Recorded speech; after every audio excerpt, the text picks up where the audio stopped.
ಗೃಹಲಕ್ಷ್ಮಿ ಯೋಜನೆ ಮಹತ್ವದ ಬದಲಾವಣೆಯನ್ನು ತರಲಾಗ್ತಾ ಇದೆ. ಈ ಯೋಜನೆಯಲ್ಲಿ ಏನಪ್ಪಾ ಅಂದ್ರೆ ಗೃಹಲಕ್ಷ್ಮಿ ಫಲಾನುಭವಿಗಳಿಗೆ ಸಿಗ್ತಾ ಇರುವಂತಹ ಒಂದು ಬಿಗ್ ಶಾಕ್ ಇದು. ಕಾರಣ ಇಷ್ಟೇ, ಹಣ ಬೇಕು ಅಂದ್ರೆ ಬಯೋಮೆಟ್ರಿಕ್ ಕಡ್ಡಾಯ ಅಂತ ಇದೀಗ ರಾಜ್ಯ ಸರ್ಕಾರ ಹೇಳ್ತಾ ಇದೆ. ಪ್ರತಿ ತಿಂಗಳು ಹಣ ಪಡಿಬೇಕು 2,000 ಅಂತಂದ್ರೆ ಬಯೋಮೆಟ್ರಿಕ್ ಕಡ್ಡಾಯ ಅಂತ ಹೇಳ್ತಿದೆ. ನವೀಕರಿಸದೇ ಇದ್ರೆ ಗೃಹಲಕ್ಷ್ಮಿ ಹಣ ಕಟ್ಟಾಗುತ್ತೆ. ನವೀಕರಣ ಮಾಡಿದ ಖಾತೆ ಸ್ವಯಂಚಾಲಿತವಾಗಿ ರದ್ದಾಗುತ್ತೆ.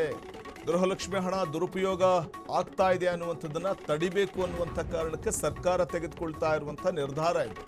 ಅನರ್ಹರಿಗೆ ಗೃಹಲಕ್ಷ್ಮಿ ಯೋಜನೆಯ ಲಾಭ ಆಗ್ತಾ ಇದೆ ಅನ್ನುವಂಥ ಕಾರಣಕ್ಕೆ ಈ ನಿರ್ಧಾರವನ್ನು ರಾಜ್ಯ ಸರ್ಕಾರ ತೆಗೆದುಕೊಂಡಿದ್ದು, ರಾಜ್ಯ ಸರ್ಕಾರದಿಂದ ಬಯೋಮೆಟ್ರಿಕ್ ಚಿಂತನೆ ಇದೀಗ ನಡೆಸಲಾಗ್ತಾ ಇರುವಂಥದ್ದು. ಗೃಹಲಕ್ಷ್ಮಿ ಯೋಜನೆ ಮಹತ್ವದ ಬದಲಾವಣೆ.